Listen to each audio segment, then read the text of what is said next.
Okay, so as I was saying, stop saying somebody said no sound. Colon, please, there is sound though.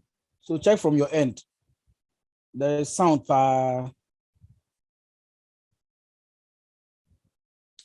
Okay, so please stop saying pen drive. Okay, stop saying pen drive, because pen drive is another brand of a USB flash disk. Okay, it's somebody's brand. Just like saying go and buy me Omo when you go say you want so clean. Omo super so clean, like we used to say, we usually say. So the USB flash disk or the flash drive, okay, everybody calls these diapers baby diapers, they call them pampers. All right, okay. So the strategic technology is a newer technology that takes over from an old existing one. So as I was saying, the cassette system was replaced by the DVD system, and the DVD system was replaced by the USB flash drive system. So currently, what is currently used around the USB flash drive, okay? Hey, Ashley, no sound. But what I said, people were responding. Please, someone are saying no sound, no sound. Please confirm. Do we have sound? Can you please hear me? Okay, so please help Ashley out for me. Ashley is saying she can't hear me. Please help her out. Okay, join with microphone. Okay, join with I think something. Join with the first one. All right. Okay. So the USB flash drive. Now, so we are saying that the internet is serving as a distractive technology that has taken over the business environment. Okay, taking away the previous kind of system. Okay, the manual system of doing business. So we are saying the strategic technology is a new technology that prompts businesses to reappraise their strategic approaches. Okay, so that is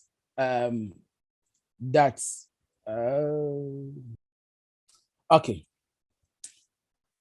Destination site. Destination site also refers to a retailer or manufacturer website or their site with sales and services information available. So that is what we call the destination sites. Okay. Then online intermediaries. Okay. Intermediaries are people who sit in between an organization and its customers. Okay. People who sit in between an organization and its customers. So let me give you an example. I'm trying to set my eraser to be able to clean the board. Okay. So we have an organization like this one that I just showed you. Okay. An organization like this one that I just showed you. We have Ghana Web and this particular company that is selling this building. Now, I am a customer. I went to Ghana Web to go and read news. And when I went there, I saw this advertisement on the page and I clicked on the building and it brought me here. So it was Ghana Web that linked me to this particular website. Okay, so Ghana Web becomes an intermediary. Please, I hope you understand. Ghana Web becomes an intermediary that links me. So in between, so this is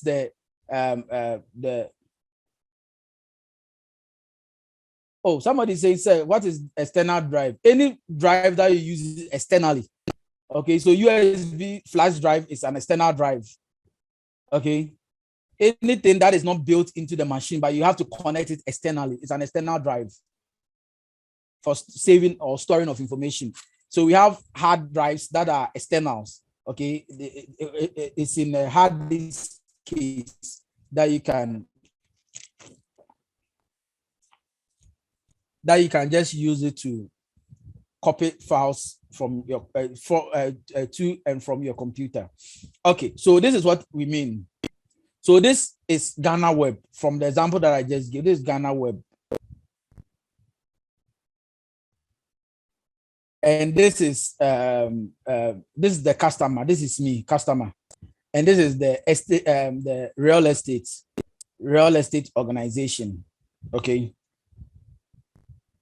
So I went to Ghana Web to go and read news. And when I went there, I saw real estate. What do you call it? A real estate advertisement over there. And I clicked on it and I was sent over there. So this is what is linking me there. This can be an example. Another example is when this Ghana Web is the one selling the product, but they are not the manufacturer. Okay, so we can have a situation whereby an organization, a manufacturer is here, and we have a wholesaler here or a retailer. Okay, a retailer website, retailer, and this is a customer.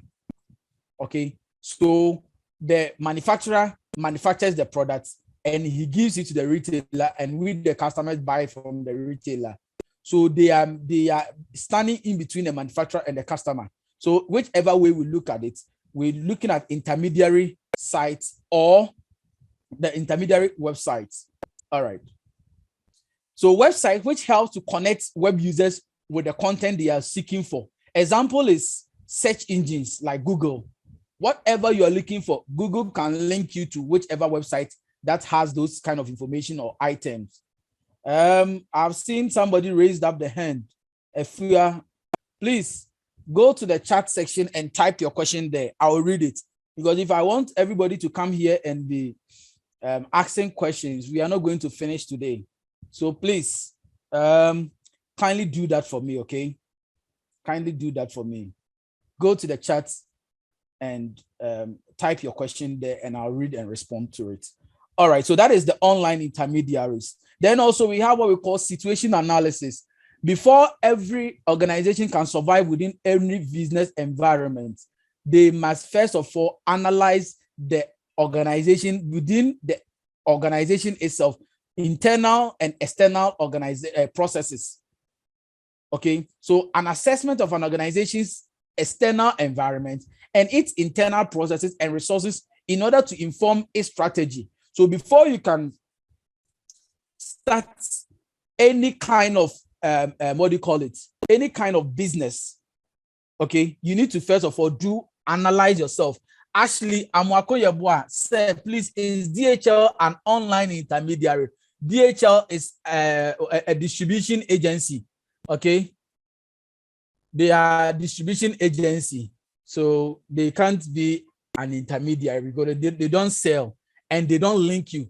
It is when you have bought something from an online shop, that is when they will deliver it to you. So they are not an intermediary. Okay, so an environmental, situation analysis, you need to first of all assess your external environment and your internal processes and the resources that you have in order to inform your decision whether you want to implement the e-business or the e-commerce system. Then the next one we want to look at is the environmental scanning and analysis. That is the process of continually monitoring the environment and event and responding accordingly. We live in a business environment where things are dynamic, okay? Where things are dynamic.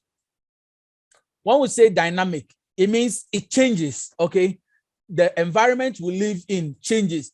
Look at how all of a sudden online lectures has become a requisite or a requirement for your successful attainment of this kind of degree at KNUST. Before you can attain this degree, online classes is part of it. Previously, we used to travel to the centers almost every weekend to go and teach these courses. But currently, after COVID, it has become mandatory. It even got to a time where we were doing everything online, okay? But later on, we had to add the face-to-face to augment, okay? Because some of you were complaining about the internet stability and all those kind of things. So we had to add the face-to-face so that if anybody has an issue due to the online system, then we can be able to address them when we meet on face-to-face. So continuously checking or monitoring the environment and looking at what the environment requires and responding accordingly based on the requirement from the environment is what we call the environmental scanning and analysis. Then we talk about the next thing we call the strategic agility. When we say something is agile, we are talking about the agility also means flexible. Okay, so organizational flexibility or strategic flexibility. Okay, strategic flexibility. That is the capacity to respond to environmental opportunities and threats. That is, whilst we keep scanning the environment for new changes or new business ideas and new modes of medium of transacting business and seeing what people are currently interested in, then we need to change our strategy. So if we need to every time need to change our strategy to suit what the environment requires from us, then it means that our strategy shouldn't be static. It should be agile, it should be flexible, so that we should be able to change it as and when the environment also changes, for us to be able to respond accordingly to what the environment requires from us. So it is developed by continuously reviewing marketplace opportunities and threats, and then selecting the appropriate strategy options from it. Now, talking about scanning the environment, what type of environment are we talking about? We are looking at two types of environment. We talk about the micro environment and we talk about the macro environment. The micro environment and we talk about the macro environment. Now let's look at the micro environment. In the micro environment, we need to look at the organization itself. We as an organization, we need to look at ourselves. We need to analyze our internal capability in order to develop an e-business strategy. So internally, do you have the enough IT people to implement an e-business system for you to sell your products? Do you have enough servers? Do management support an e-business system? So internally, analysis of internal capabilities in order to develop your e-business strategy. Then number two, customers. Who are our customers and how do we best serve them with the e-business? So we have to segment the customers and what actually they need. So that is what we, in marketing, they will say create a market niche. Okay, look for a niche in the market and serve that particular market. Okay, that is where nobody is paying attention to. Look for those areas and try to find ways and means to serve those particular customers. So who are our customers and how best can we serve them with our e-business strategy? Then number three, competitors. If I am selling bread and somebody is selling yogurt,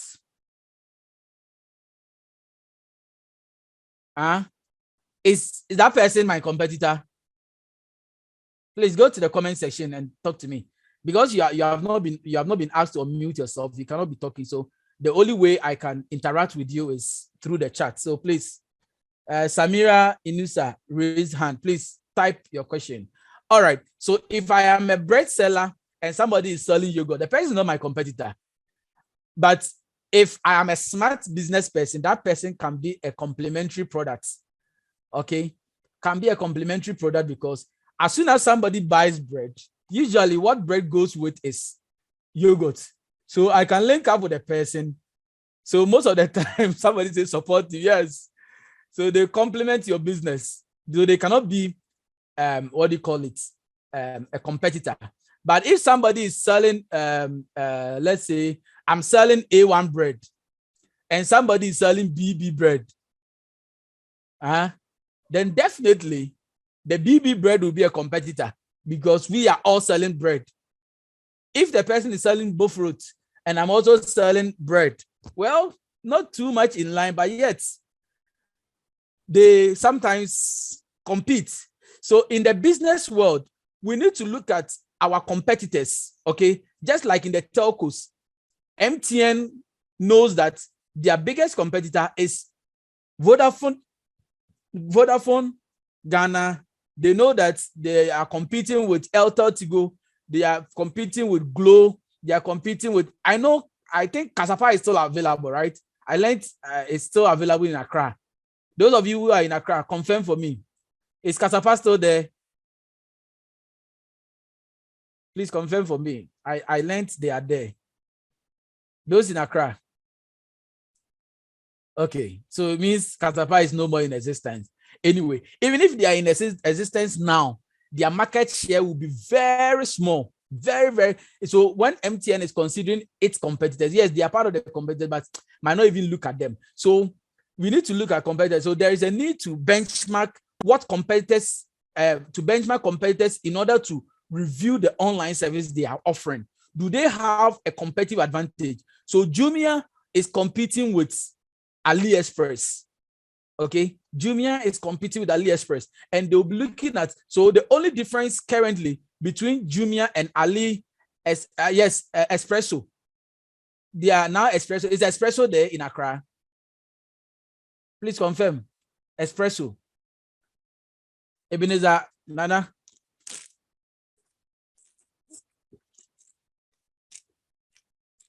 Okay.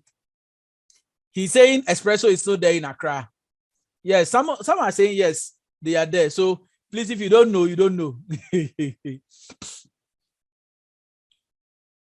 If you don't know, you don't know. But some are saying they are still there. Espresso is still there. Okay. So what I are saying is that we need to benchmark what our competitors are doing and see what kind of product and services they are offering people and how cheap is their service as compared to that of ours. And we'll see how best we can also take the market away from them. Please, this is not part of what I'm teaching, but it's very important. I have to say this. Okay. Let me do this.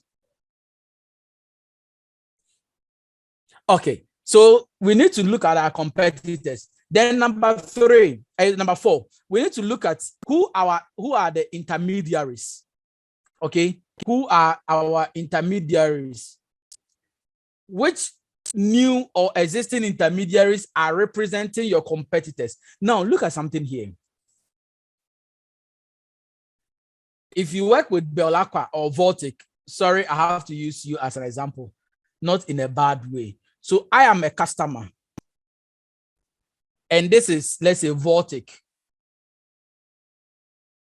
and a retailer is selling Vortic products. So Vortic will manufacture their water, their bottled water, and send it to this retailer, and they will also sell it to me. Now, assuming I go and buy a bottle of water from this particular retailer, and I realize that there are particles in the water, or it smells, okay? The water smells. Then I complain to this, retailer that, it seems like there's a funny smell in the water. Then this retailer tells me, let's say this is ABC Company Limited, ABC Stores. Okay, this is ABC Stores. They sell Vortic. Assuming they are the one, it's an imaginary store, please. So if you know any store called ABC, please, I'm not referring to them. I'm just imagining any store. So assuming we have a store called ABC Stores, and buying the water from ABC Stores, and I realize that there are particles in the water, and I report to them that, oh, this bottle of water that I bought from you, it looks like there are particles in it. Then the agent tells me that, so if there is particles in it, what do you want me to do? Am I the one that manufactured the water? Please go take it to Vortic. Next time when I want to buy water, do you think I will go back to Vortic?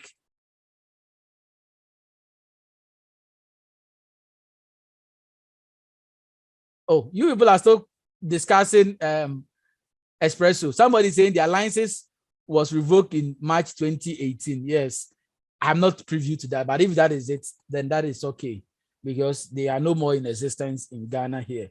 So ABC Stores, I go there to go and buy something, and I realize that there are particles in it. I report it to them, and he talked to me harshly. Next time, I'll not even think of buying Vortic again. But assuming I go there and I report that, oh, last week I came to buy about 4 boxes of mineral water from you, and I realized that there are certain particles in the water. I said, "Oh, sir, we are very sorry. Can you please bring it so that I'll give it to Vortic people and let them? I'll give you a new one so that when Vortic people come, I'll give it to them to change it for you, to change it for me. But I will give you a new one." Looking at the way they talk to you, every day when you want to buy product, you will think of going back to buy Vortic because you know that, oh, when they have a problem, Vortic will definitely replace it for me. So, which new or existing intermediary are representing your organization or representing your competitors? Or how are they representing you out there? So, intermediaries are very important when we want to look at the online business. Then, suppliers. What suppliers are they? Which suppliers do you use? And are they the same people who are supplying goods and services to your competitors? If they are the same people, now the next question we want to find out is that what kind of product offering are they giving them? Assuming we are 2 companies, company ABC and company DCF, okay? And I am company ABC. All of us are selling, let's say, iPhone, okay? And we have a supplier called DD supplier. So this is a supplier. Okay. And they are the same company supplying our company ABC phones. And they are supplying a DCF also phones. They supply us with the same type of phones. Now, when they bring the phone to my shop, they want to sell each iPhone 13 to me, assuming, let's say, for 1,000 cedis. But to DCF company, they sell it to them for 950 cedis. Okay. And even with that, they give it on credit to DCF. And with me, they take cash on delivery. Now the question is, DCF can sell this iPhone for 980 in the market and will still make profit. But me, it was given to me for 1,000 cedis. So even if I decide not to make profit and I sell it 1,000 cedis, still, when people get to know that DCF sell it for 980, they will not buy that of mine.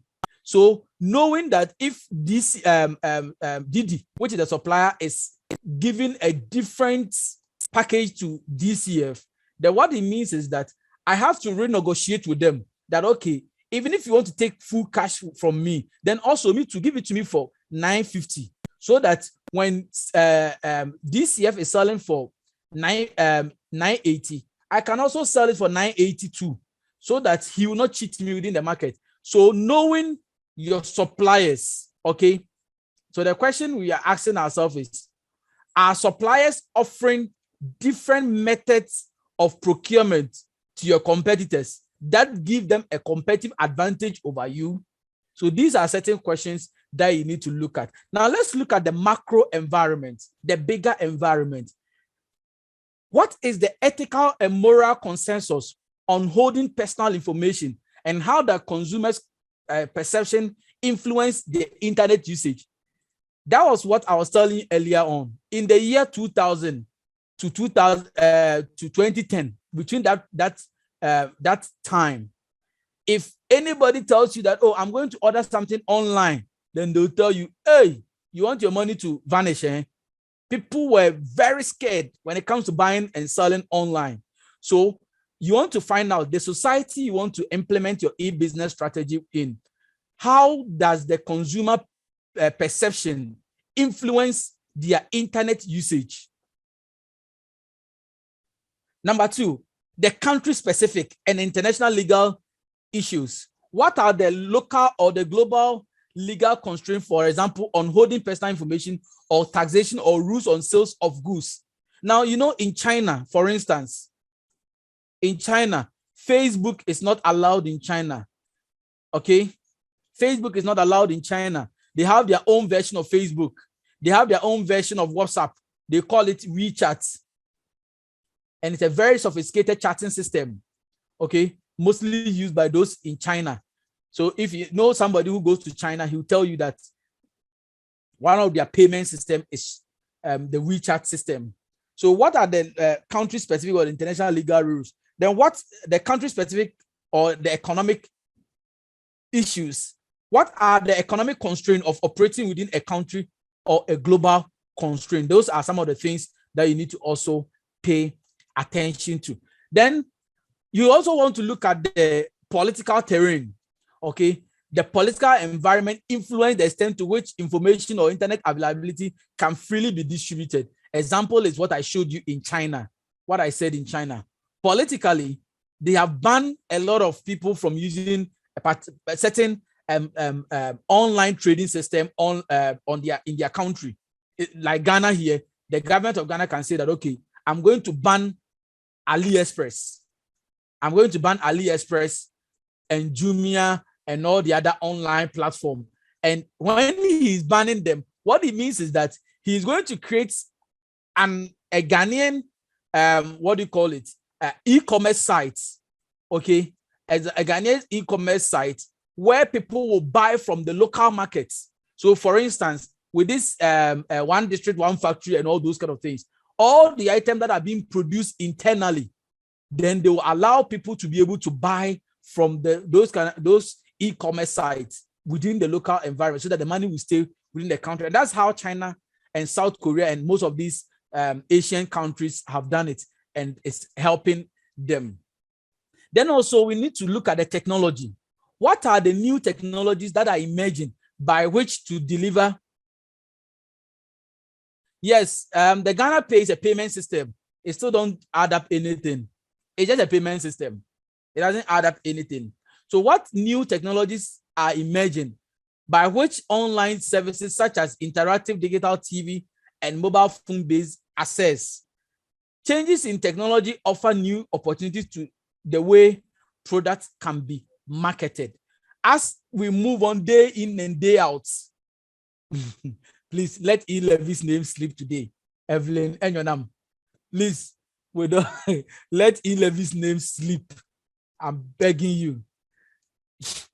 All right. So as soon as there are new technologies that are being introduced, people begin to find ways and means to change the way the new opportunities in the way products and services are delivered. Recently on UTV entertainment show on Saturday night, there was this controversial issue that was said by one TikToker called how did they call this girl? Asantwa. Okay, she said something that is very factual. That is true. You know, she said that in today's world, if you're a musician and you release a music, and you want it to trend, now there's no need to go and pay payo to FM station to play your music. Come and see them, the TikTokers, and all they need to do is just to turn it into a dance trend. And as soon as before you say Jack, your music is everywhere. Now look at how these musicians like this boy, how do you call it? Someone say this boy, Ghanaian boy. Debbie. Somebody say Patapizi. Yes. The sheriff guy. Yes. Look at how his music just went crazy everywhere. The Kwaku the Traveler. All because now it became a trend. Camido. How do they call them? You know them. You are typing their names. Okay, the Kelvin Boys and all the others. As soon as they release their music, because of technology, TikTok, Facebook, Twitter, Instagram, now it has changed the way people are now perceiving how to market products. Okay, now to the extent that we even build houses and we market them. Like recently, Jackie Appiah's house. Look at how it took over the social media. And somebody said, but Jackie, you had this wonderful building, you didn't bring it out, and you have made Shatawale disturb our ears with his boys' quarters. I didn't say it, please. It wasn't me. Somebody said it on social media, and I'm only quoting as an academia. I'm just making reference. Somebody said, Jackie Apia, where was your building all this while that you hid it, and Satawale was killing our ears with his voice quarters. Some people's mansions have now shown us that some people's owner voice quarters. Some say SM is coming. I beg.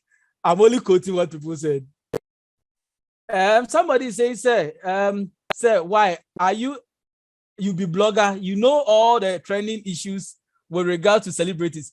Yes, I am not a blogger, but I am some because I teach IT. Okay, I hold my first master's in management information system and my second master's in logistics and supply chain, and this is what I teach on regular basis. So in order to get enough information to be able to explain my point whenever I'm teaching, I am everywhere on almost all social media platforms. I am on TikTok, I'm on Facebook, on YouTube, everywhere. And I always want to see what is happening. Okay. I want to see what is happening there so that whenever I am teaching, I know what I'm talking about. I listen to news, I listen to entertainment shows and other things so that whenever I'm talking, I know I should have all this kind of information to help beef up my teaching examples. So changes, okay, the technologies that are being released within the system is now changing the way people say, make I follow you. I also do a lot. I do a lot, you know, I do a lot, honestly speaking. I do a lot. So on daily basis, I do a lot.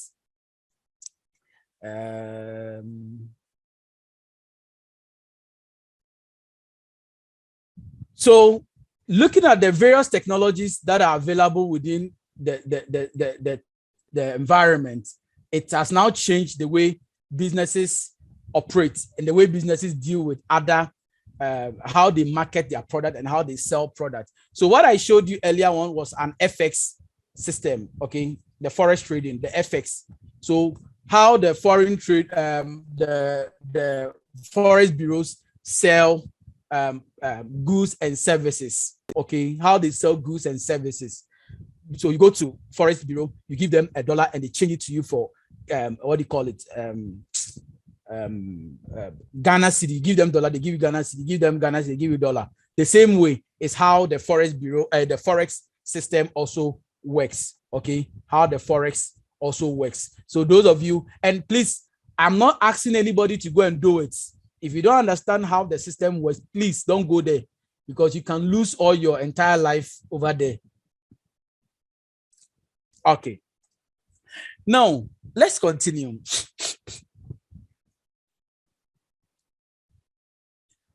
So this is the micro environment. Somebody says, tell them. Yes, I have to tell you. The fact that I'm talking about it it's not that I'm advertising it that go and do it. Because if you don't understand it, you will burn your entire livelihood. So please, the crypto, the forex trading, and all those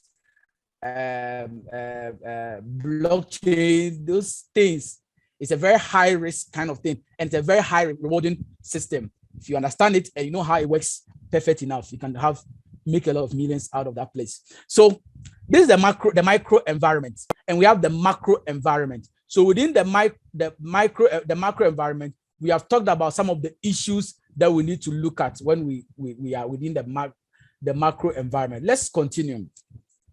Elements of online market. I can testify to that. Apia Emmanuel, you thought it was my bet, eh? You burn all your entire savings over there. Please, let's continue. All right. Elements of online marketplace. Okay.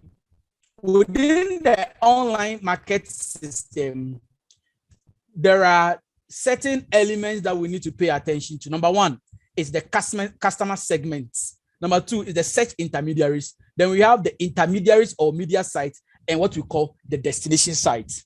Let's take them one by one. Customer segmentation. Oh, thank you. Somebody said resume. No, I've resumed. Okay. So the customer segmentation. These are the different target segments for online business. So identifying these customer segments will enable organizations to understand their online media consumption and bias behavior. You see, as I said earlier on, whatever you do, okay, as I told you, the internet doesn't forget. Put this at the back of your mind. The internet doesn't forget. Even when you put something online and you delete it, the fact that you have deleted it from your profile doesn't mean it has left the internet. We don't have time. I would have showed you how it's done. I've deleted it online does not mean it has left online. It's still there. So be very careful how you play your cards on the internet. So let me give you an example of how this customer segmentation is being used by the what do you call it? I spent a lot of time on the unit one, which I don't want to do that here. So please, the one who says show us, I don't want to. I don't have enough time to spend on this particular unit. Now, let me give you an example. The biggest hotel or the ultra-modern hotel in the world, okay? We call it the Burj Khalifa. How they spell Burj?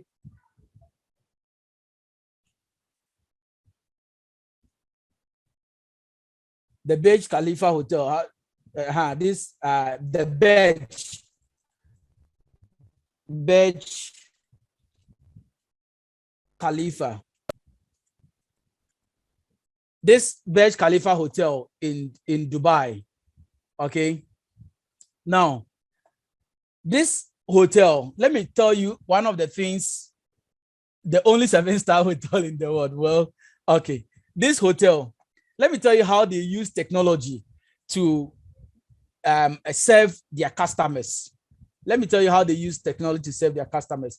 If you're a customer and you come to their what do you call it, their premise, the first time you report, they will take your name, your contact, and certain information about you. So as soon as you go to the room, okay, the temperature you prefer your air condition to be, assuming you put your air condition to, let's say, 20 degrees Celsius, 20 degrees. Maybe you like to play country music. I'm a fan of country music. Okay. Assuming maybe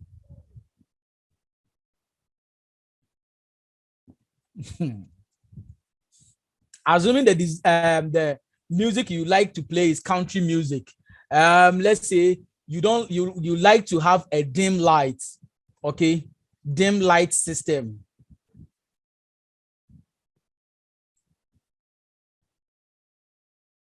Assuming you want to have your light to be very dim, you don't like a very bright light. So all the settings that when you go into the room that you do, assuming you want your curtains to be a little bit dark, the room to be a little bit dark, that kind of setting you put your room, the system will record everything over there. So the next time you call to book a room, okay, by the time you enter the room, the kind of music you love to play, the kind of music you love to play, the temperature that you really prefer your room to be, and the kind of lighting system that you enjoy to have within your room. By the time you enter the room has been customized to your taste, and you begin to ask questions. Hey, how did they get to know that I love this music? How did they get to know that this is how I want my room temperature to be?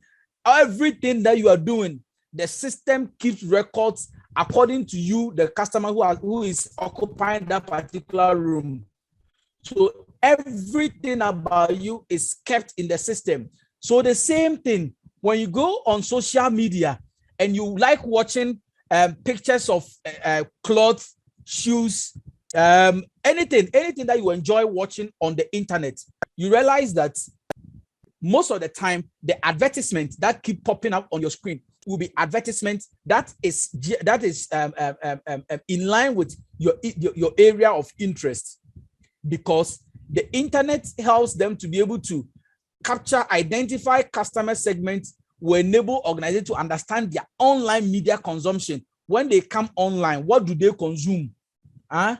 what are some of the things they come online to look for? William, William, please, I beg, I didn't say that. I beg, I didn't say that. You are saying it too. I can't say it here. What you type there, I can't say it here. So if you like watching those things and you go online, it will be what will show to you. So understanding their online media consumption and buyers' behavior, the kind of things they enjoy buying a lot. So look at something here. Let me go back to our page. For example, Jumia. If you go down the page, you will see over here, you see that Jumia is saying recently viewed. So Jumia is telling me some of the things I have viewed recently. Okay, these are some of the things that I have just I looked at recently. Just right now, as I was teaching you, I opened this particular shoe and they are showing it over here. This is what the device I'm using to write on the screen for you to see. We call the SP pen. Okay. Recently, I needed a printer and I was searching for a printer and other things. I hope you're with me. So what we are saying is that Jumia, the online system checks your some of the things you enjoy looking at.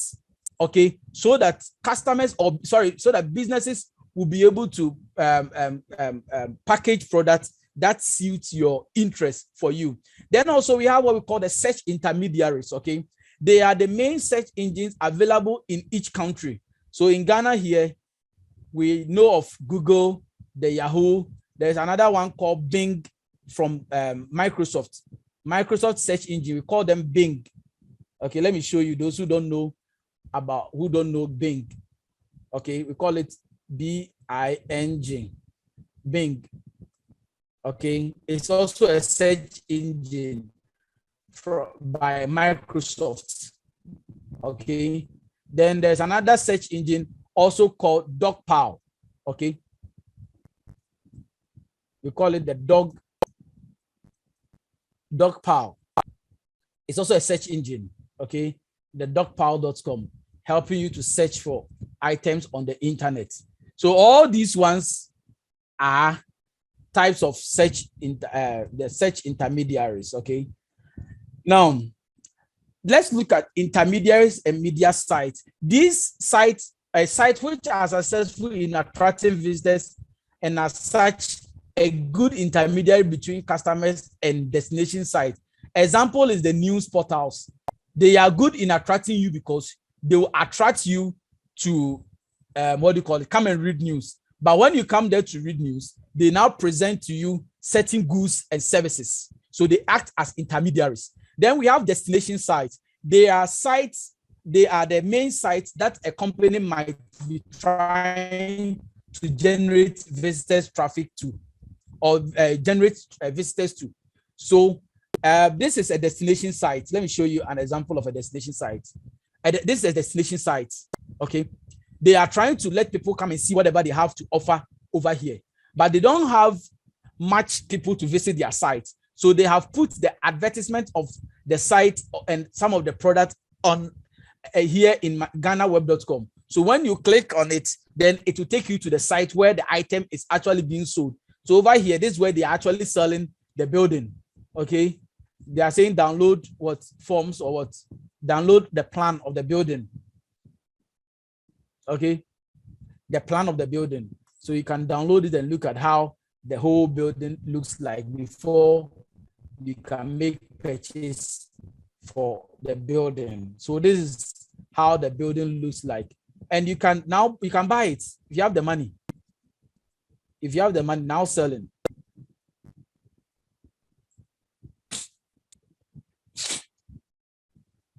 All right, so they are selling for $100 and something. This is for $89,500.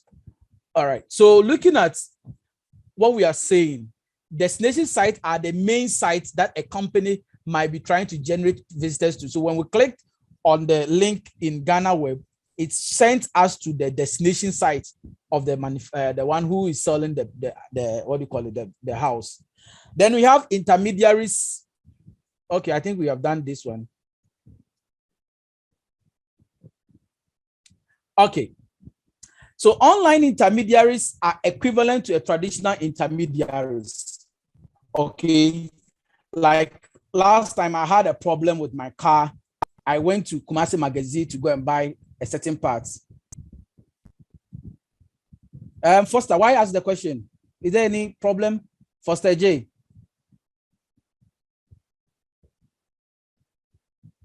Is there anything in particular why you are asking that question? All right, okay.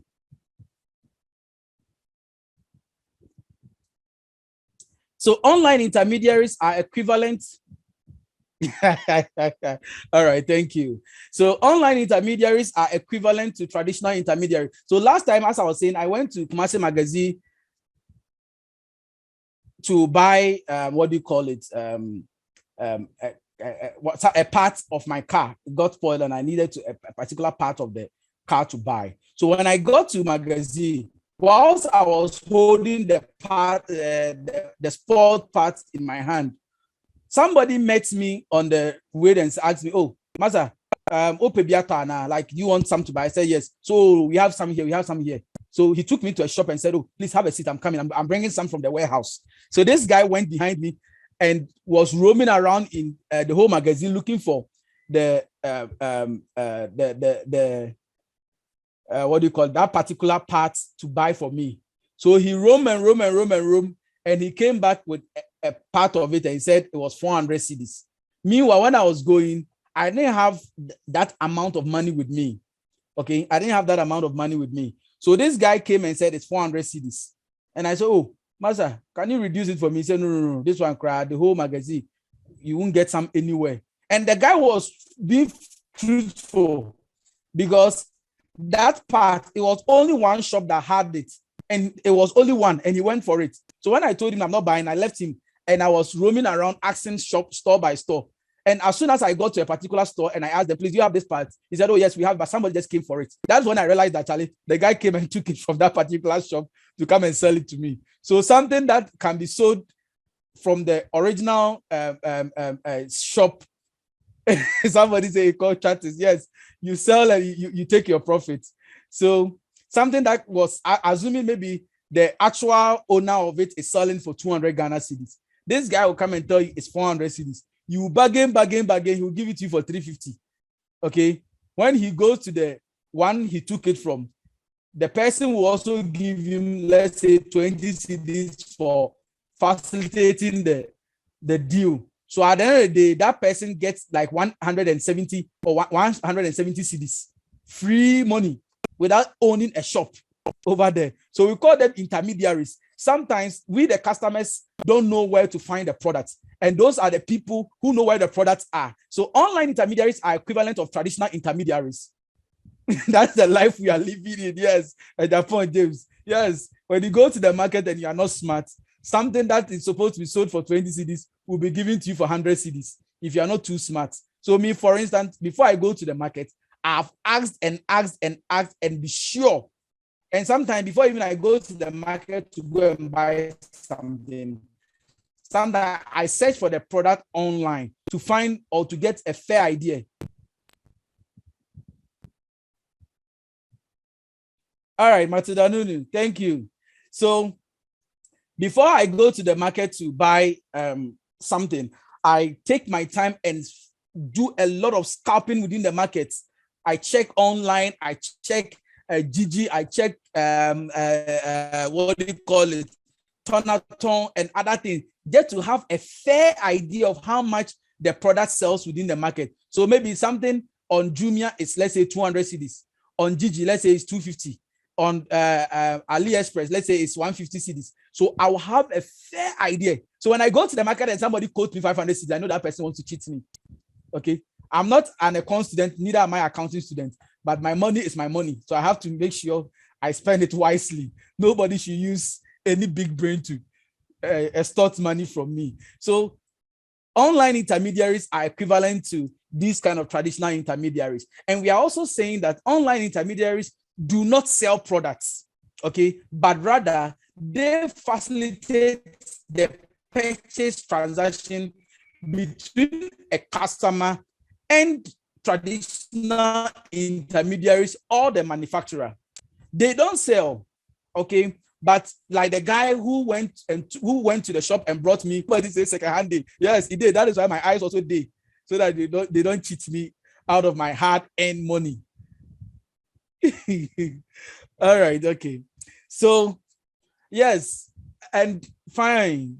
I understand what you are saying in the chat room, but let's just continue. So they, just like I showed you in the example that I gave you earlier on, somebody going to a shop to go and get the item and come and sell it to me. He is not the one selling it. Somebody is the one selling it. He's just facilitating the product, the transaction. But at the end of the day, he's making money more than any other person, the intermediary. So the online intermediary, they act as a connecting agent to the customer segment and destination site. So you being the customer trying to go to a particular destination site, it is the online intermediary or the agent who sits in between the two transactions. Okay, so you are the customer here. We have the agent in the middle, and we have the manufacturer. So this is the manufacturer. We have the retailer here, retailer or the agent or the intermediary. Let me use intermediary rather. I think that would be more professional. So intermediary. Okay, so they are acting on behalf of the manufacturer and what do you call it? Oscar Kwachi, you said the weather. What has the weather done?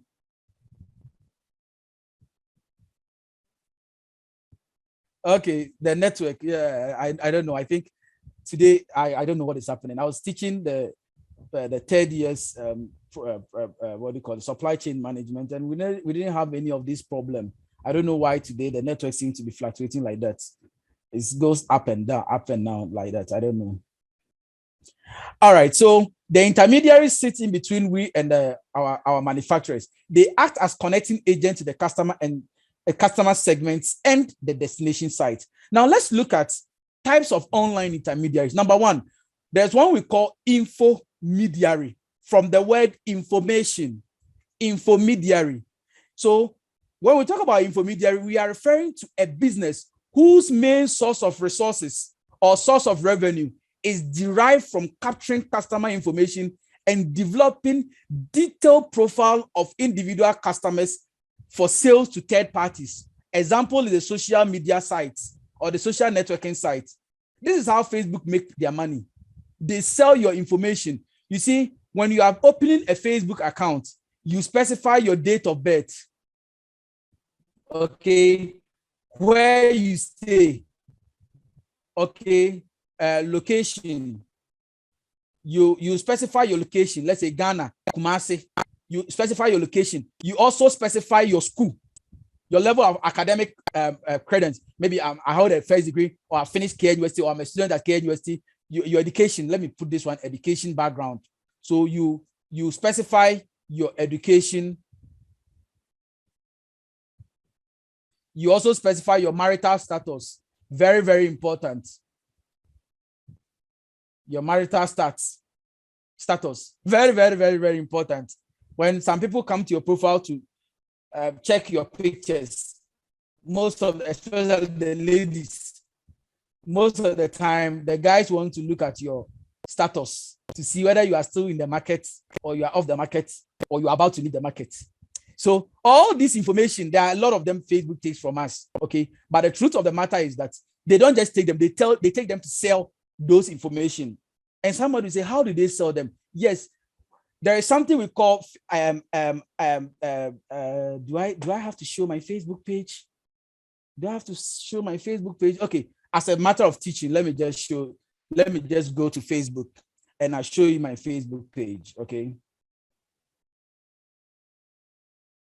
Okay, so assuming I post, let me go to my one of my business accounts. Let me switch to a business account. No,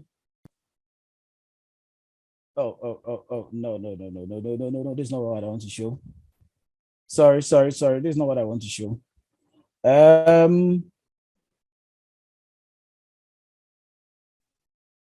I wanted to show you something on a business page. Okay, let me go to my groups and see. No, this is not what I want to show. This is not what I want to show. This is not what I want to show.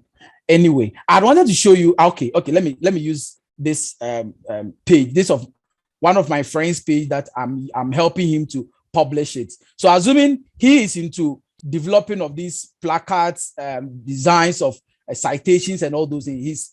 He's a lecturer at KNUST. He's a friend of mine. So assuming this is an advert, I want to send it out there for a lot of people to see. Okay, Facebook has something we call what do you call it? Promotion. So promote. Okay, so page not allowed to advertise. You can't create ad or promote your page because it's restricted from advertisement. Wow. I'm not allowed to promote anything on this particular page. I would have showed you. But what it means is that you can create an advertisement when you create a Facebook business profile page. Okay, you can create an advertisement, and when you create the advertisement, you do what we call boost or promote. Okay, you can promote your page for a lot of people to see your page. Now, when you are promoting your page, what happens is that you specify the type of people you want them to see your advertisement. Maybe there's a particular product you want to sell. Maybe you are selling blender, okay, food blender, okay, and you know food blender, those who use it are people within the ages of let's say 20 and above, because if you want your advert to be shown to people below the age of 18, I don't know who will be doing that. Or let me use different products. Let me see, computer.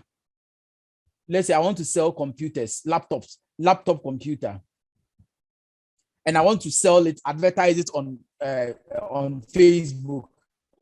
Now, what happens is that when you are boosting the advertisement, you specify the age group who can see the adverts. Number one, you specify the location. Do you want the people to be only people within the Ghanaian environment or the Ghanaian terrain, or even in Ghana, Accra? You have to specify whether Kumasi or the whole Ghana or Accra and Kumasi alone. Then what category of people do you want them to see the advert? Is it people who have attained first degree, and maybe there are some products you want to sell to married couples? Okay, so you are specifying that only people who have shown within their what do you call it,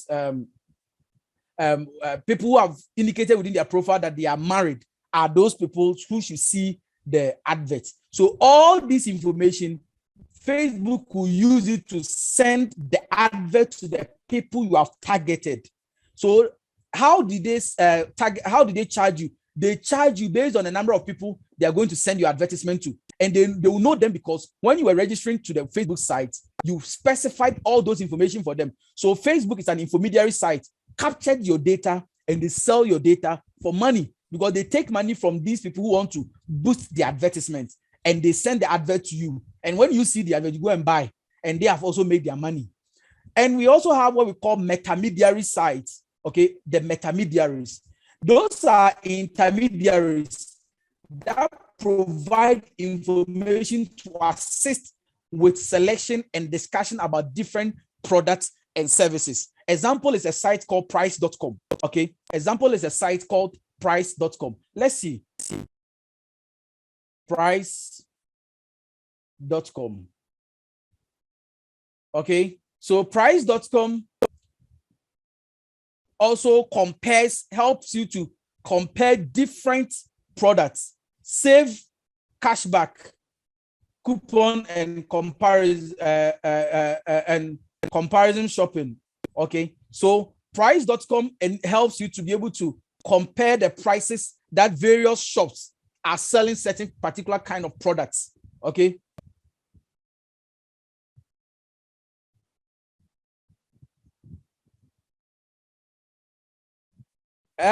Francis Omari Osei says, is it legal for Facebook to sell your data? Now, I think I like that question. Let me quickly add this. Whenever we are installing a software, or we are registering on a particular site, there is certain user agreements there are certain user agreements that we always go and say, I accept. Okay, we don't read them. We just say we agree or we accept. Please, have you seen that before? Have you seen some of us say we agree? Please, when you are installing a software or you are opening Facebook account and all those things that comes as agreement and you say, oh, I agree, I accept those things. Please, sometimes take your time and read through that agreement. Certain things they tell you they are going to use information, terms and conditions. Yes, Amuni, the terms and conditions. Take your time and one day go through it. If you go through it, there are a lot of things you will not want to agree, because there are certain clauses in the terms and conditions that, because of our inability to take our time to read through, we just say yes. So the one who was saying, do they have the right to sell our information? Yes, it might be within their terms and conditions, and you accepted it. And without accepting, you cannot be on Facebook. So for you to be on Facebook, it means you have accepted it.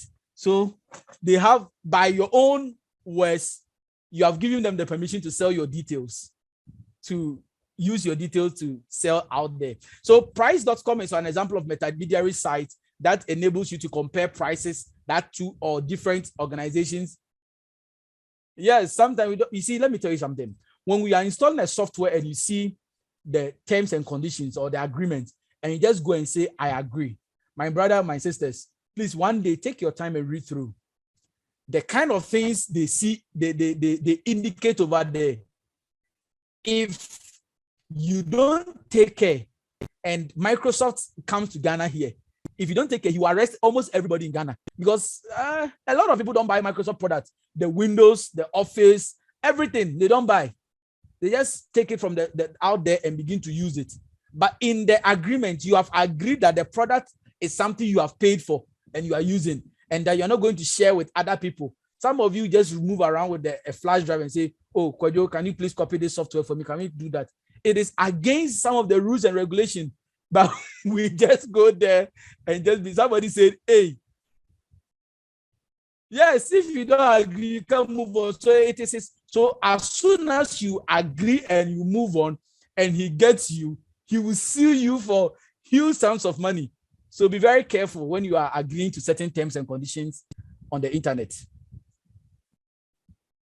Somebody said, let me see, so even our local office, when you are processing a document, they will tell you to sign here.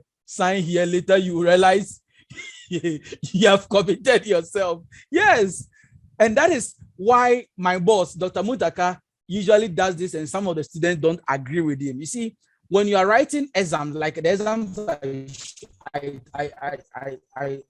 I spoke to you about, when you are writing exams and the front page, you refuse to fill any of this information over there, you end up losing marks. If it is not your index number and other things, let's say it's a written paper, the front page, you need to indicate the question numbers that you answered. You need to indicate the sequence of the questions that you. So there are information that have been provided at the cover page.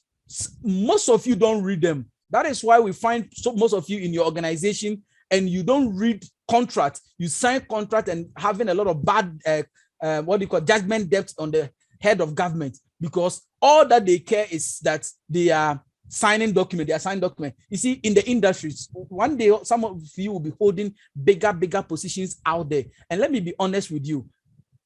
On the when you are a manager and people are, especially the account people, are bringing a document for you to sign, please, and very big please, let me show you this. This is what most of the people they do. They will have a contract, okay? They will state the amount of money, 500, 400, 600,000. They will state it like that without any currency symbol. Or they will write the currency, but they'll write it very small, up here, small. As soon as you approve and append your signature to it, they'll go and change, assuming they write it in CDs. They will bring it and put a small CD sign over there. As soon as you approve, they will go and remove the CD sign and turn it to dollar. So something you approved 500 CDs, they will now be quoting it in dollars. So you thought it was 500 CDs, but to them it's $500. So please, if you're a manager, you are whatever, whatever contract people bring to you to sign, sometimes they will say, sir, this one we are now preparing. So you just sign your signature. So when you are not here, we'll be able to process it without even at your absence. Please don't fall a victim to that. This kind of people saying that person has chopped money, this person has chopped money. Most of the time, they fall victim of some of these things. They'll just come and tell you, sir, we are preparing this, but today is Friday. We know you leave the office very early. So please, can you just sign here so that we just do the rest and just attach it and forward it so that when you're not even here, we can be able to do it. Most of the time, they do that and they put you into trouble. So please, take your time, read every single contract that has been given to you. So this is just a free advice to all of us because we all find ourselves in the industries. Then we also talk about the portals. These are a website that act as a gateway to information. So Google is a gateway to information. MSN is a gateway to information. Yahoo is a gateway into information. Yes, thank you too. Because these are some of the things we teach and we have to let you be aware. And yes, you one day, you see, there was, I don't want to mention, I was working in a particular organization, okay? I was there when a different company, a district assembly within that particular area came to tell me that they want me to do, I'm into computer networking, I'm into IT networking and networking setup and all those things. So they came to tell me that, yes, they want me to, one big politician, I don't want to link you so that you know where I'm talking about, but one of these district assemblies where I used to work some time ago. So I was contracted to come and they have set up a library and they wanted me to come and to network the place for them. So myself and my assistant went there. We went and did all the studies and everything, looked at some of the things we need to buy and all those things. And we everything at that time, well, it wasn't too much. It wasn't a big networking. That's somewhere around 2017. That's in the year 2017 I'm talking about. So we went there, we did everything, and we realized that we would need, I think, 7,000 for the entire project. And we were charging 2,000. Okay, so making it 9,000. I think everything was up to 9,500 or so. I think I remember something like that, 9,500. So I was in Kumasi one Friday, and I received a call from my assistant that, the finance director wants to meet you. One district assembly. The finance director wants to meet you. So I had to drive for about 2 to 3 hours to get to the place. So I sat in the car, went to the filling station, fueled my car because I thought the contract was awarded. So I drove for 3 hours or so to get there. Okay, so I drove there. And when I went, the director was sitting there looking at me. He said, "Young man, I know you are good. You can do this for us. But please, if we ask you to put something on top," Director of Finance, yes, those people, DFO, in the district assemblies, those people, they are criminals. So he said, if we ask you to put something on it, will you be able to do it? So me, I was thinking maybe he needed some 500 cedis as a thank you service. He wanted maybe some 500 cedis for thank you service. So I was ready to negotiate the 500 to, let's say, like 300 cedis so that we would take it out of our profit, our charge, and give it to him as a thank you. This man told me to go and do the budget again and write that I'm requesting for 25,000 Ghana cedis. 25,000 Ghana cedis, something that I quoted 9,500. He wanted me to go and do another budget and bring 25,000 Ghana cedis. So I just looked at the man and I said, why? He said, but this 9,500 that you are saying, it will go through the process and the municipal director will take his portion, the account department will, this person will take, this person will take, this person will take, and it won't get anywhere. So please go and do it 9,500. He told me to go and do it 25,000. And I said, sir, I'm sorry. You see, I told my assistant that this I cannot do. You know what? At the end of the day, it's going to be my name and my signature that will be appended on the document. And when later on, when what do they call them? Auditors, when they come around, they will come and see my name. They'll come and see my signature. They will call me and say, yeah, gentlemen, you took 25,000 to do this project, which does not merit it. So come and refund the money. And the one who actually chopped the money is sitting somewhere enjoying his peace of mind. And I'll be the one being tossed up and down, like the bus branding we heard in Ghana here. For all you know, some people chop the money, okay? And it's in the head, on the head of one person, Diva Ativo. She was the one being dragged in the mud.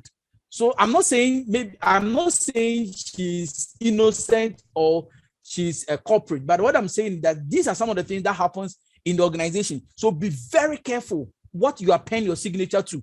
Before you actually sign your signature, make sure you know what you are dealing with. And you see, the funny thing about what I'm just telling you is that after I refused to do it, this guy called another person in a nearby town who is also into IT and told him that, so the accountant now called somebody from a nearby town and told him that they brought somebody to come and do a divisibility study, and the person said he would take 9,500. So the guy should also do another budget and bring a request for 11,000. Okay, 11,000. So this 11,000, when it comes there, they'll tell him to go and do an adjustment, which will end up taking the whole thing to around, let's say, like 30,000.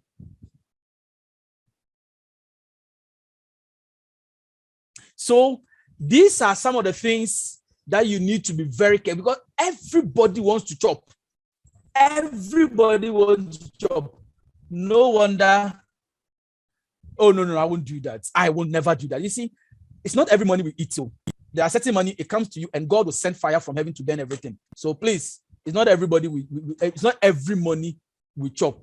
Yes, this week, somebody wanted to buy I had a laptop and somebody wanted to buy.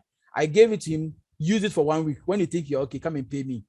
Because I don't want to take your money and everyday trouble, no. So please, let's get back to our class, and our time is fast spent.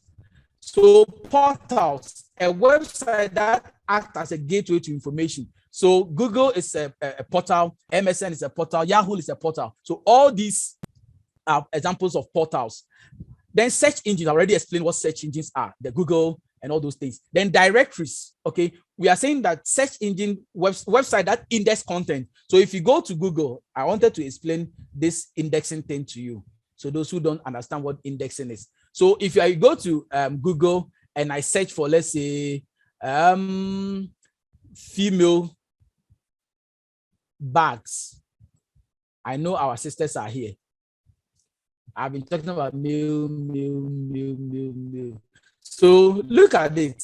Now look at how it has arranged them in order.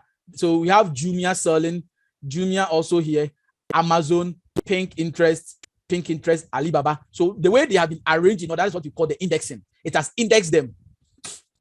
Okay, the way it has arranged them, it has indexed the various search results. And at the end of the day, when you go down here, we have other indexing. Okay, page 1, page 2, page 3. Okay, so I'm on page 2. I can go all the way to page 9, page 10, page 11. Okay, you have a website called givingchild.com. They sell women bags, a whole lot. Okay, so search engines index our pages. Okay, they index content on the registered site. So if you're a website and you want your somebody searching for a particular product and you want your item to be on top, you need to pay for a higher indexing. Okay, if you want, when I search for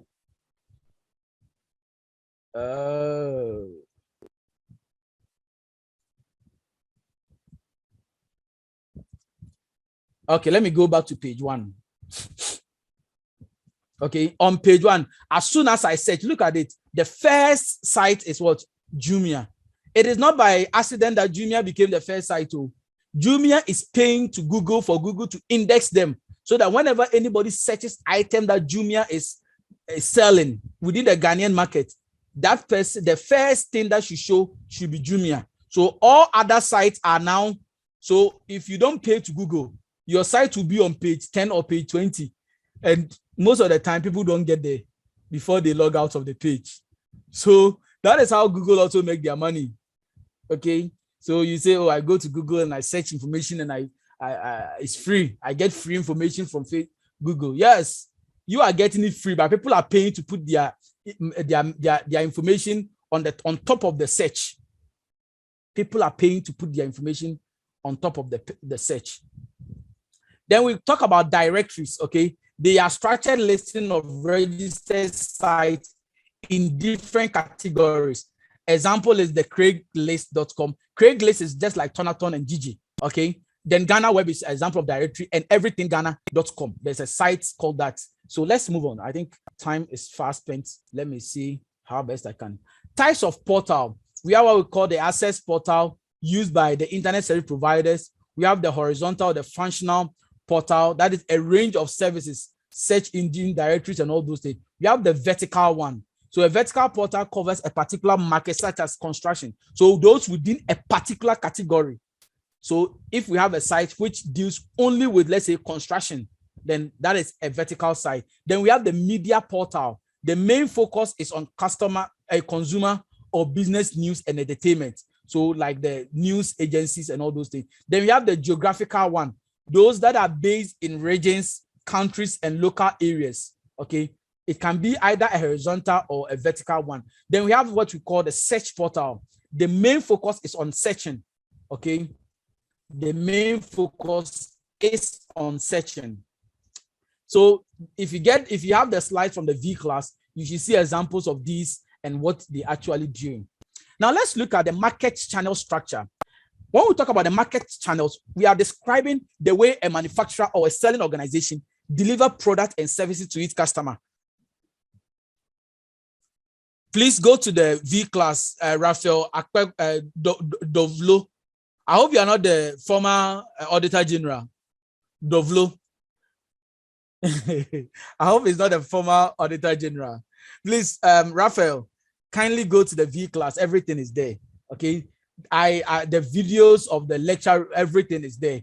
All that I'm teaching you, I've done a video of it and it's on the V class. So when you get time, please go and look at it, watch it, revise it. And what I'm doing currently will also be uploaded on the V class. So we talk about the market channel structure, and we are saying that it describes the way a manufacturer or a selling organization delivers products and services to its customer. Let me concentrate.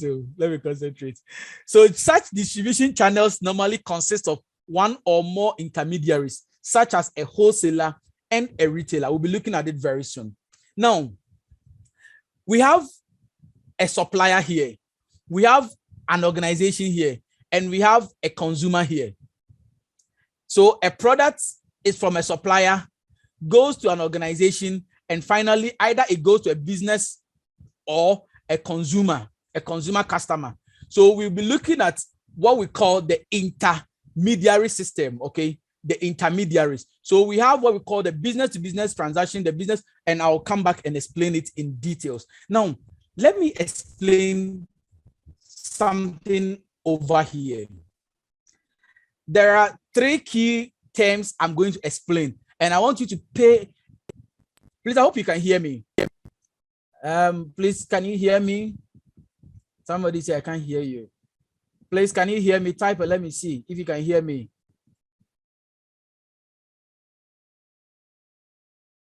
Okay, good. I'm going to explain these three key terms to you. And I expect that you take your pen, your pencil, your eraser, whatever, and explain this and understand these key terms. It's very, very important. Very, very important. Now, earlier on, I said that between a customer and a manufacturer. So this is a customer. And let me make it a fourth here. Okay. So this, let's do a proper supply chain. So this is a manufacturer. This is a wholesaler. This is a retailer. And this is a customer. Okay. So let's see how the relationship works. Now, A manufacturer like Unilever, or let's say Nestle, manufactures a product. I've been using the red pen for long. Let me change it to another color. So a manufacturer like Nestle Ghana manufactures, let's say, Milo milk. Okay. And they will now sell it, or they will give it to a wholesaler like Melcom. So to Nestle Ghana, the product is, let's say, 20 cedis. Let's say a carton of milk is, let's say, 20 cedis. I'm not saying it's 20 cedis. I say, let's say it's 20 cedis. So don't go and find somewhere that your lecturer said it's 20 cedis. So assuming it's 20 cedis. Now, the retailers are usually the shops around our houses. Okay, those small stores around our houses. So Melcom takes it at 20 cedis and sell it, let's say, 25 cedis to the retailer. And the retailer will also take it and sell it, let's say, like 35. Or more type they like profit. They are retailers. They like profit like any other thing. Hey. So the retailer takes it and sells it for 35 cedis. Now, let's look at something. So this is a store around your house. This is a store around your house. Now, the manufacturer takes the product, manufactures the product at a selling price of 20. Melcom takes it. Olivia, please don't come and settle your score here. If you have a problem with Amelia, go and settle with her, not on this platform, I beg you. Auntie Amelia's shop. You can't come and settle your score here. Go and settle it with her. All right. So let's explain what we call disintermediation. We talk about disintermediation, and we are saying that the internet provides opportunity that enables company to dramatically alter their relationship with the channel partners.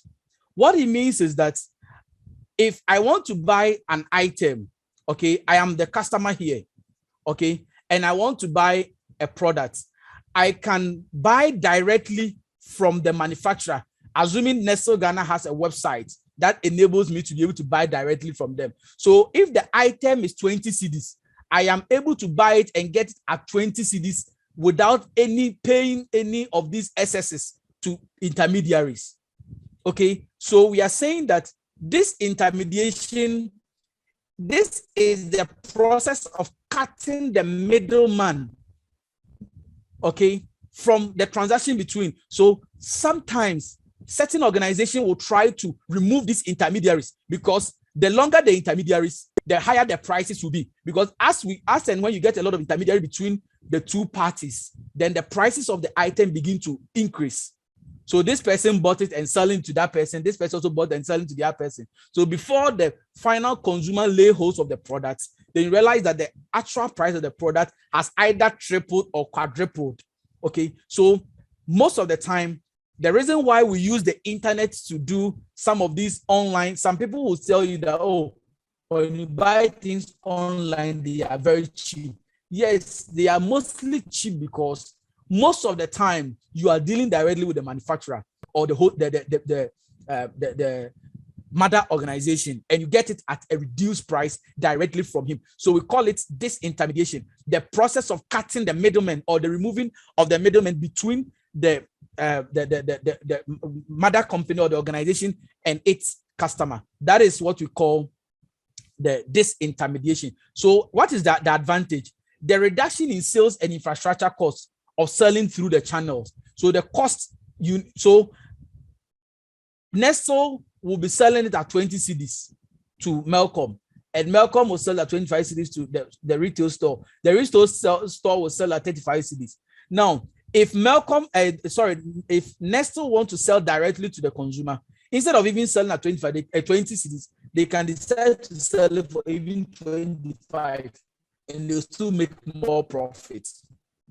I hope you understand. So reduction of sales and infrastructure costs of selling through the channel. Now let's look at the next term. I'll come back to the slide, so don't worry. I'll come back to let's look at the next term. We call it the re-intermediation. Re-intermediation. Now, we talk about re-intermediation, and we are saying that it is the creation of a new intermediary between a customer and the supplier. These new intermediaries provide services such as price and product evaluation, supplier search, recommendation, etc. These new intermediaries are usually third parties. This phenomenon is as a result of internet-based communication. Now, let's look at something over here. Now, mostly re-intermediation is mostly used. Re-intermediation is mostly used when you are dealing with new products. Okay, when you are dealing with new products, somebody will say, how? Now, if you have a new product, assuming I'm going to release a product in the market called iCal. Okay, that is my brand name, iCal. iCal mineral water.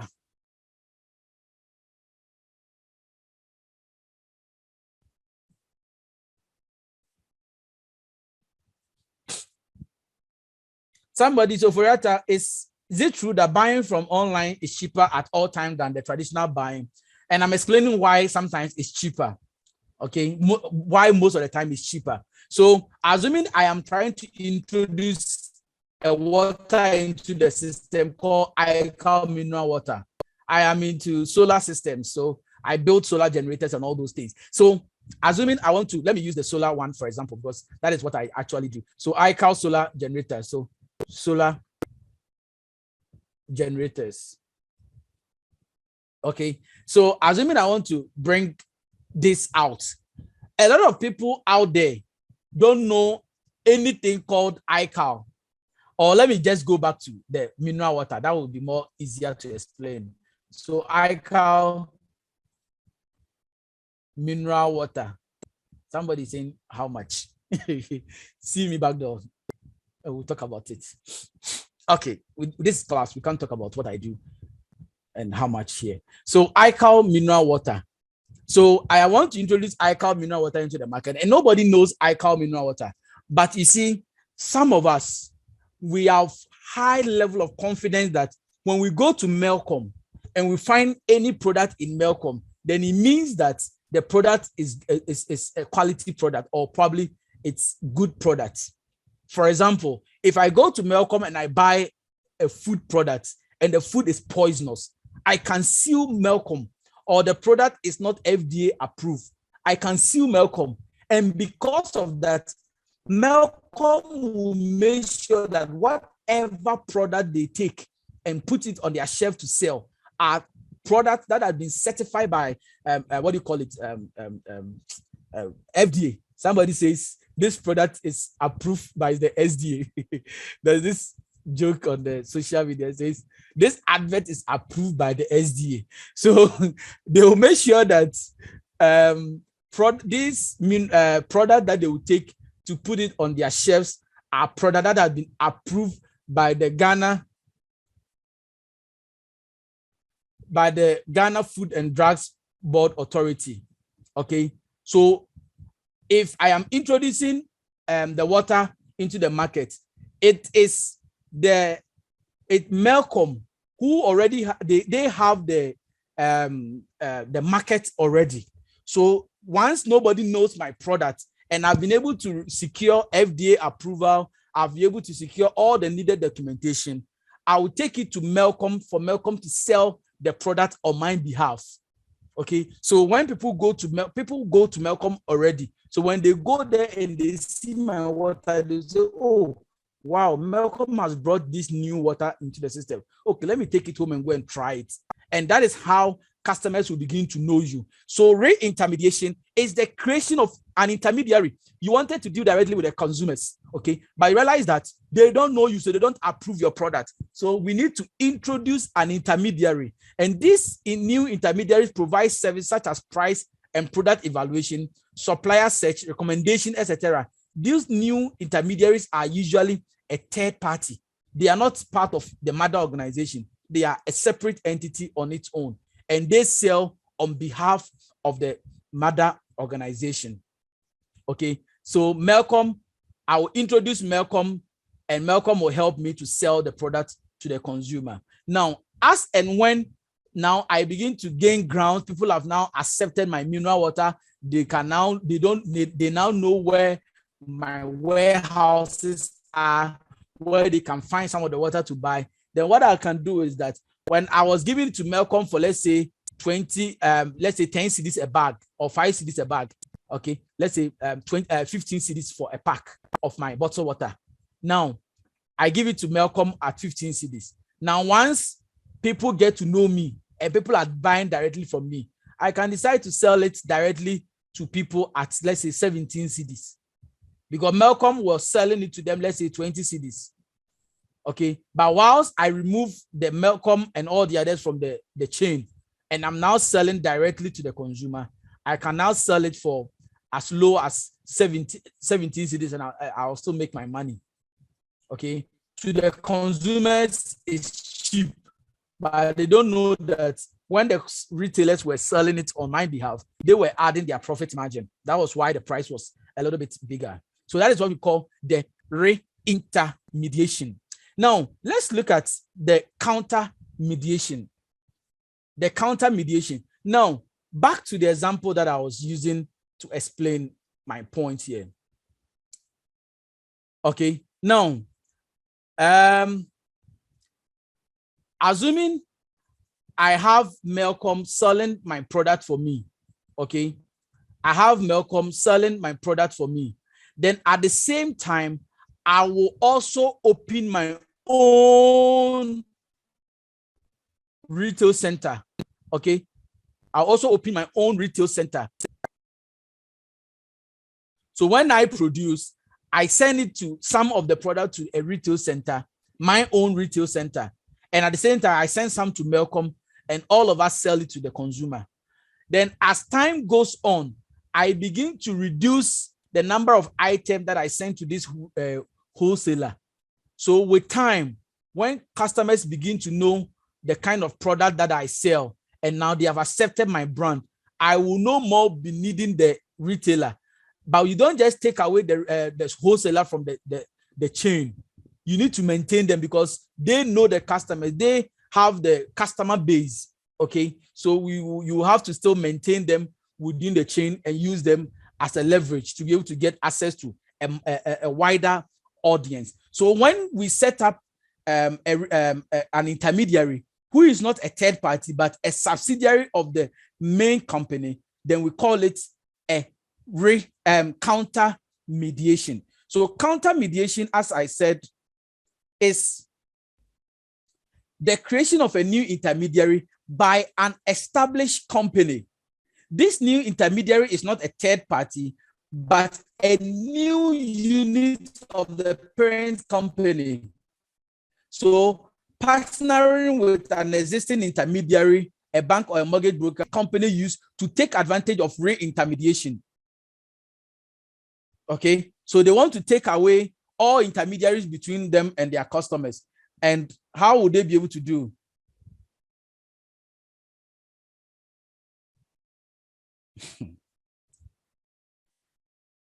How would they be able to do that? They will create their own intermediary who will act on their behalf.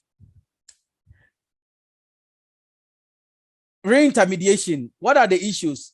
It ensures that your company is represented with intermediaries operating within your chosen market. Because I've told you that the intermediaries are the people who know the market. Those are the people know. People know them. Okay, so those are the people that needs to deal with. You need to deal through them. It implies that you have to share or integrate your data with them. Okay, the intermediaries, they are representing you out there. So certain information that usually should have been private, you need to share with them. Results in the formation of partnership or sponsorship with intermediaries to give better online visibility compared to competitors. So you need to have some kind of formation of partnership with these intermediaries. You need to partner with them. You need to. That is why a company like how do they call it? The coup. cool company, Vortic, those who do Vortic. How do they even call them? What's their name? The Vortic, let me just say Vortic. They have a lot of people who manufactures most of their sachet water for them. And what they do is that they will come to you every now and then to be checking some of the way you are representing them.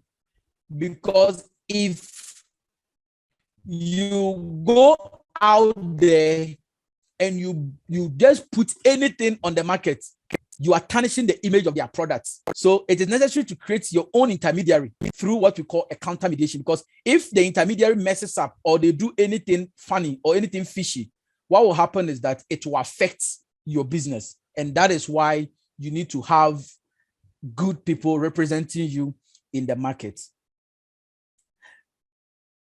So we have talked about re-intermediation, disintermediation, re-intermediation, counter mediation. Then we have what we call the infomediary, which I've already explained. Okay, I've already explained all those things. Now let's look at what we call the marketplaces and the market space. Marketplace and the market space. The market space or the electronic marketplace is a virtual market, such as the internet, in which there is no contact, which no direct contact occurs between the buyer and the seller. Now, this is the example of what we're just looking at.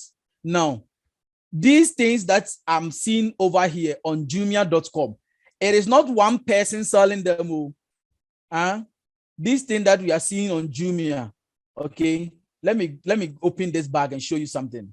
Okay, when I open this bag, the one who is selling, this is the name of the store, Smart Time C Code.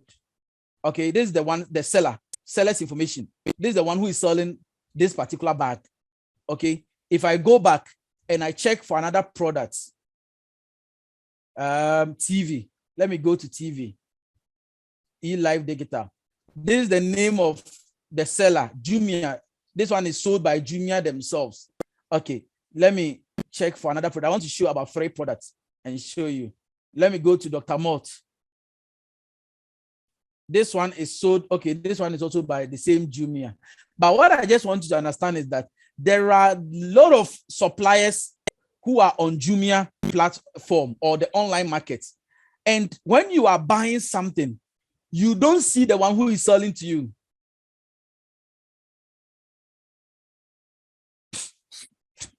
Okay, you don't see the one who is selling to you. Excuse me to say, whether the person, with all due respect, is blind, has a mouth odor, whatever, it's not your business, because all you need is the products and all the person needs is your money. So you give me your money, I give you your product. So within the market space, or what we call the electronic marketplace, okay, electronic marketplace, it is a virtual market. We don't see Jumia like as we have KJT Edum, where you can find stores and people selling products. But when you come to the online market space, it's not like that. It's a virtual market. There is no direct contact between the seller and the buyer. You give me your money, I give your product.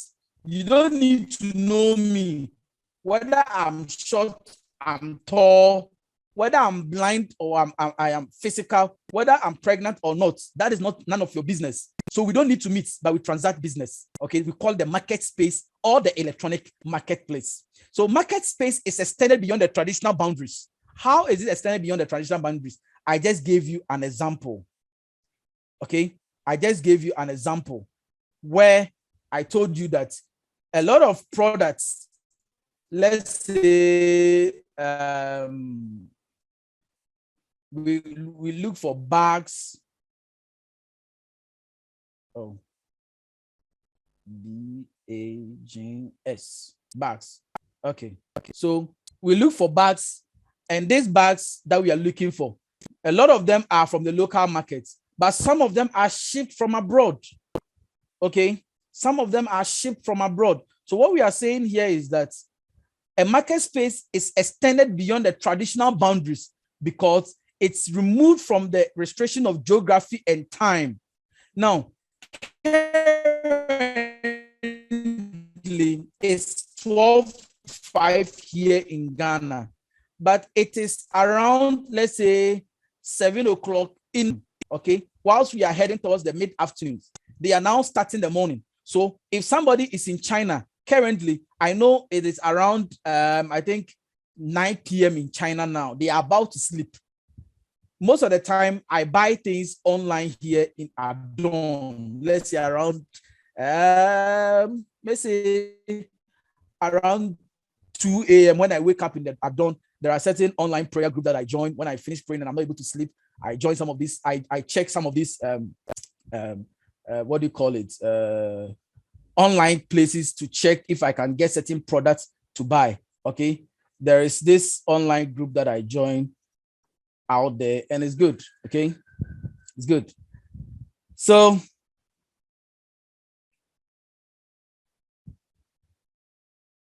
all right, so market space, it is extended beyond a traditional boundaries because it removed from the restriction of geography and time.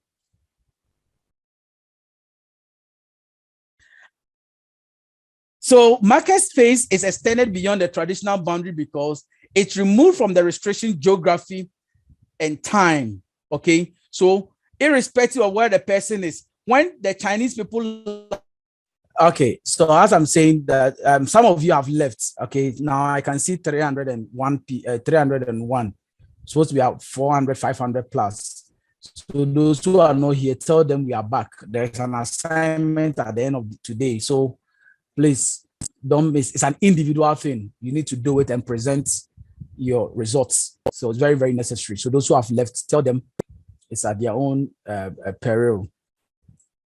All right, so let's see. Seller or trading locations in an online electronic marketplace. We have what we call the seller-oriented. So we have what we call the seller-controlled and seller-oriented. The seller-controlled, yeah, I know Kumasi it's been cloudy since morning, and network is so bad. And I hope from now onwards, mine will be stable for me to be able to finish up. So the main site of a supplier or a company or a vendor, home site of an organization selling a product is called a seller-controlled site. Then we have what we call the seller-oriented. They are intermediary controlled by sellers or third parties that represent the seller, such as distributors and agents. So when we have an intermediary who is being controlled by a seller or a third party that they represent them, such sites are called seller-oriented. Okay, and we have the seller-controlled, which is the main site of a manufacturer or supplier. Then we have what we call the neutral site. Okay, those are the independent evaluator intermediaries that enable price and product comparison. Okay, we have eBay, computer.com, e21.com. These are all examples of them. Then we have what we call the buyer-oriented. So we looked at the seller-oriented and seller-controlled, and now we are looking at the buyer-oriented and buyer-controlled.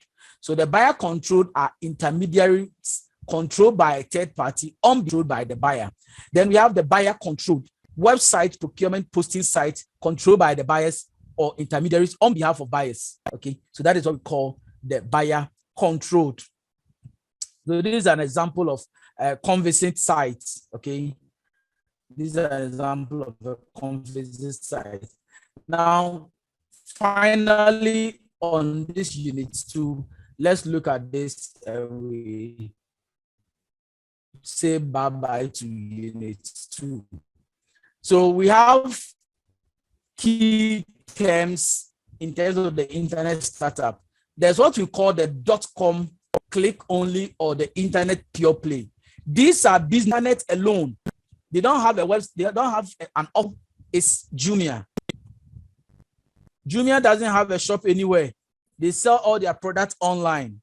Then also we have what we call the brick and mortar organization with physical presence. So if you go to Makola, you find businesses sitting in a shop selling called the click and mortar. Those are fine. Example is francophone.com. Francophones. You can buy their phones from their website, or you can come to their shop to come and buy from them. Francophones. Okay. So we call them click and mortar. They combine both the online environment or the online system and the traditional brick and mortar system. So we call them the click and mortar. Any question before we move on to our third unit? Okay, so we are on our third unit. You see, as I said, this course is basically 7 units.